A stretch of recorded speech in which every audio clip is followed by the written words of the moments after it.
Labas rytas. Sveiki atvykę į viešo privataus partnerystės perspektyvos Lietuvoje konferenciją. Šią konferenciją organizuoja viešo privataus partnerystės asociacija kartu su Lietuvos nekilnojamo turto asociacija. Ir leiskite pristatyti šios spaudos konferencijos dalyvius. Tai šalia manęs Lietuvos Respublikos ūkio viceministras Arnoldas Bakovskis,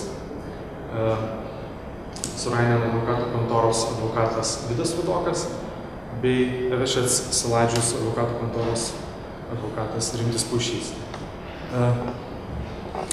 Norėjau tiesiog trumpai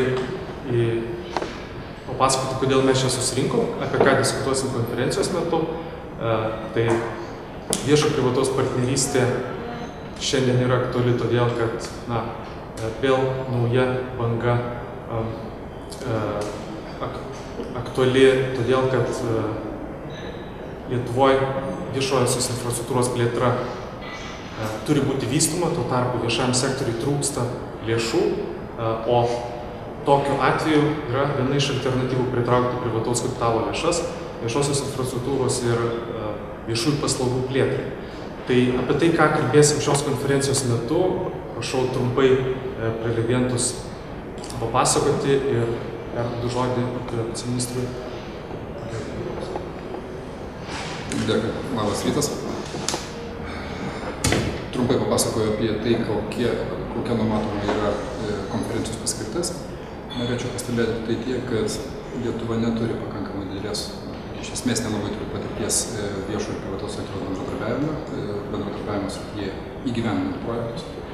Ir įvertinant ekonomikos būklę, įvertinant finansinę būklę, įvertinant ir praktiką ir pakankamai gerą užsienio šalių patirtį, manome, kad yra pats laikas vis dėlto pradėti tokią veiklą, pradėti masiniu būdu.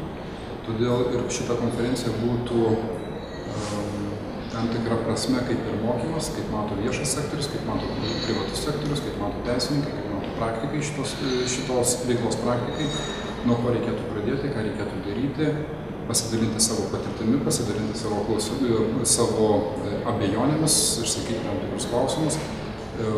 Tai tokia ir yra konferencijos paskirtis ir dėl to, kaip aš suprantu, tiek organizatoriai, tiek ir kai kurie ir rėmėjai, ir pagrindiniai veikėjai šiuo atveju gana nemažai tikisi šitos konferencijos.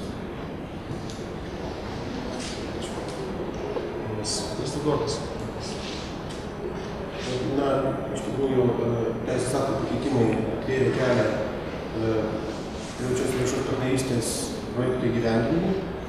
Ir čia mūsų pozicija būtų, kad daugiau turėtų dėmesio skiriama praktiniams šių teisės aktų taikymo aspektams, kaip ūkio ministerijos užsakymų rengiamo darbo rengėjai. Mes norėtume tiesiog pristatyti atliktos teisinės analizės rezultatus. Tai to darbo apimtis buvo parengti 6 pilotinių projektų galimybių studijas ir panagrinėti atskirai konkrečius sektorius, skirtingus sektorius, kuriuose būtų įgyvendinami pilotiniai projektai, identifikuojant galimas problemas, tokias kaip pavyzdžiui kelių įstatymo nuostatos, kurios užkerta kelią privačios ir viešos partnerystės projektų įgyvendinimui, nes nėra galimybės šios kelius suteikti privačiam sektoriui valdyti arba socialinio būsto problemą. Taip pat norėtųsi akcentuoti galbūt tą pusiausvyros formulės atradimą santykiuose tarp pagrindinių privačios viešos partnerystės subjektų, tai yra valdžios sektoriaus, investuotojo ir projekto finansuotojo, ir pateikti galimus siūlymus, kaip vis dėlto privačios viešos partnerystės sutartyse turėtų būti aptarti visų šitų 3 pagrindinių subjektų įsipareigojimai bei jų atsakomybė. Ir trumpai apie tai, ką kalbės advokatas Rimtis Pušys. Labą dieną. kaip buvo minėję kolegos, įsigalios nuo sausio 1 dienos įstatymas dėl viešųjų ir privačių partnerysčių, tai yra investicijų įstatymo pakeitimas, kuris sudarys sąlygas įgyvendinti viešas ir privačias partnerystės nauja forma, būtent tokia forma, kuri numatyta investicijų įstatyme.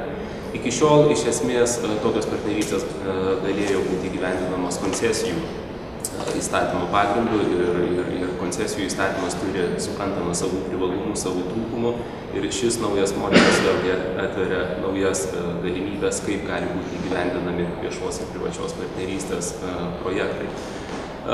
Pagrindiniai aspektai susijęs su šiuo nauju modeliu yra tai, kad sudaroma galimybė sudaryti partnerystės sutartis, kai viešasis sektorius, tai yra tam tikra valdžios institucija, moka privačiajam sektoriui atlyginimą ir privačiam sektoriui netaikomas reikalavimas gauti atlyginimą įgyvendinant tam tikrą projektą iš privačių asmenų, tam tikrą dalį viešų arba didžiąją dalį viešų asmenų, visos lėšos gali būti mokamas iš viešojo sektoriaus. Kitas aspektas tai yra rizikų pasiskirstimas. Sudaroma galimybė, kad rizikos būtų paskirstomos efektyviausiai. Yra vėlgi nereikalaujama privačiam sektoriui perkelti visas arba didžiąją dalį rizikų. Tam tikros rizikos gali būti paliktos viešajam sektoriui ir tai, koks bus rizikų pasiskirstimas įgyvendinant tam tikrą projektą, bus šalių apsisprendimo klausimas ir tai turės būti sprendžiama atsižvelgiant į tai, kaip efektyviausiai turėtų būti paskirstytos rizikos. Iš tiesų yra sukurta teisinė bazė įgyvendinti tokius projektus ir šios konferencijos metu mes išgirsime, kokios perspektyvos, kokie lūkesčiai susiję su tokio pobūdžio projektais.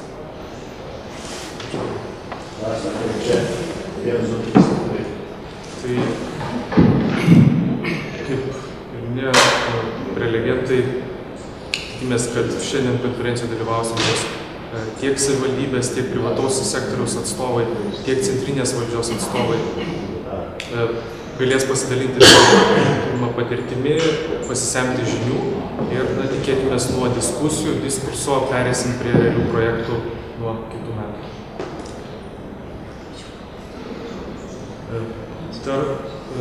Norėjau taip pat pristatyti Lietuvos Respublikos Finansų ministerijos turto valdymo departamento direktoriaus pavaduotoją, ponę Dianą.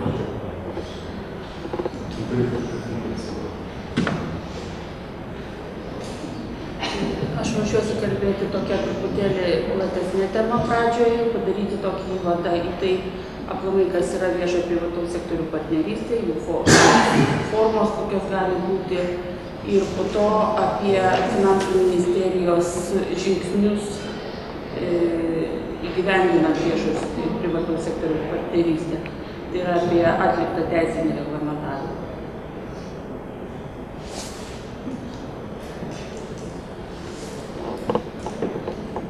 Ačiū labai.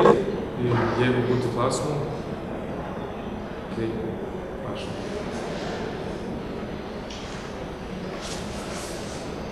Dėkui.